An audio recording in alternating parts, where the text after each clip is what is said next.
Silapha kuba silandela izinto besizithethile kwintetho yephondo apho besicacisa khona umkhombandlela nendlela sicinga uba sizawuthatha eliphondo silisephambili ngayo. Sizama ukuqinisekisa uba lamazibuko omabini ayasebenzisana. Besiloko sithetha kakhulu ngeli ba litsha belisandukwakhiwa sibonakalisa kangangoko umdla wethu kulo. Eliya lisinika umdla nalo kuba imoto ezenziwayo ziwezwa kwela zibuko. No-Ford njengoba senza imoto zakhe ngapha ePitoli uthe imoto zakhe ufuna uziweza kwela zibuko.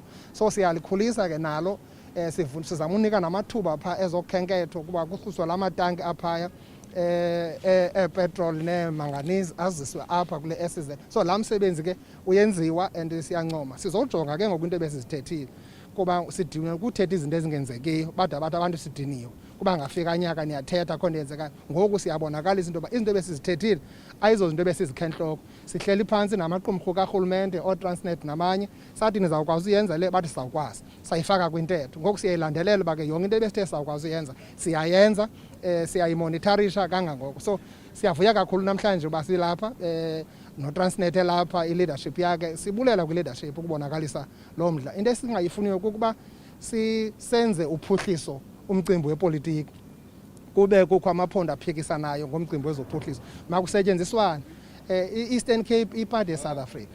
Eliphondo kudala lingaqwalaselwa xa ujonga amaqumrhu karhulumente kazwelonke indlela ebechitha ngayo imali yawo. Kubekho izizathu ezinyanzelisa uba abantu base-Eastern Cape mabaloko bethwala imithwalo beyofuna imisebenzi kooRhawuti nakookapa ngemisebenzi ibinodalwa apha. So ubujonga onke la mathuba siwavulayo nobuthetha nge-oceans economy olulwandle.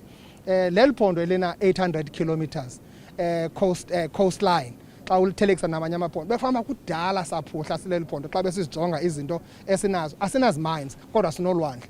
Zininzi ke izinto ebesinozithetha. So siyabulela kakhulu. Okwesibini urhulumente bengenayo zachitha imali engaka akhe ezi offices ngenjongo zokwenza undlunkulu. Asuka iyeke phakathi loo nto ibizawuphinda ngomso ivuke kuthiwa yi-fruitless expenditure, imali echithwe nje ngokungakhathali. So intsebenziswano izawubaluleka, bonke abantu bayazi into yokokuba wonke umntu unelungelo loyosebenza kwelinye iphondo because onke la maphondo ayinxalenye karhulumente kazwelonke. Nakule meko ke yethu ye-disaster namanzi ashokoxele sizama ukwenza amacebo ethutyana namacebo azawusinika isisombululo sexesha elide ubujonga lento yokufunxwa kwamanzi elwandle ukulungiswa kwawo abelungele ukuphuhliswa kwalapha. Awuzukwazi uthetha ngophuhliso ungenamanzi. Zonke izinto zifuna amanzi. So siyavuya kumasipala igqibeleni ude wasithatha esi sigqibo. Ngaphambili le mali yayise ivunyiwe nguNational Treasury ubuzayincedisa le project.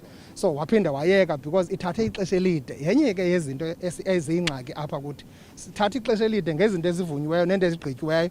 Sithi sifuna uyenza ibe sengasenzeki kuthethwa zonke inansi. Sijoge naloo meko ke ngeke kumela kunjalo singurhulumente wephondo. So la mcimbi wamanzi siyasebenza ngawo.